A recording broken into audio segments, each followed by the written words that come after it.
एक बहुत ही सूखी और प्यासी मीन पर एक छोटा कैक्टस रहता था। वह अकेला था और अपने कांटों के कारण उदास रहता था। उसे लगता था कि उसकी सुंदरता कोई नहीं देख सकता, क्योंकि उसके पास तो बस नुकीले कांटे ही हैं।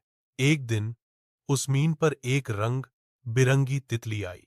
वह फूलों की तलाश में थी, पर वहां उसे कोई फूल नहीं मिला। वह बहुत निराश थी। तभी उसकी नग उस उदास कैक्टस पर पड़ी। तितली ने कैक्टस से पूछा, तुम इतने उदास क्यों हो दोस्त?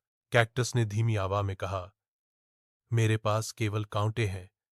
मैं सुंदर नहीं हूं और नहीं किसी को खुश कर सकता हूं। तितली मुस्कुराई और बोली, तुम सुंदर हो, बस तुम्हें खुद को देखने का तरीका बदलना होगा। तुम्हारे कांटे तुम्हें इस सूखी मीन में बचाए रखते हैं। वे तुम्हारी सबसे बड़ी ताकत हैं। कैक्टस को तितली की बात समझ नहीं आई। तितली ने कहा, रुको और देखो। कुछ दिनों बाद ओरदार बारिश हुई। मीन में हरियाली छा गई। कैक्टस ने महसूस किया कि उसकी जों में नई जान आ गई है। अचानक उसके कांटों के बीच से एक छोटी सी कली निकली। धीरे धीरे वह कली एक सुंदर और चमकीले गुलाबी फूल में बदल गई। कैक्टस हैरान रह गया। उसे पहली बार अपनी सुंदरता का एहसास हुआ।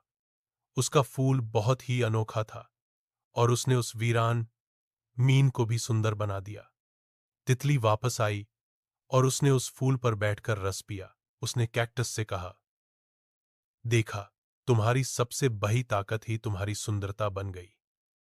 हमें कभी भी अपनी कमजोरियों को अपनी पहचान नहीं मानना चाहिए।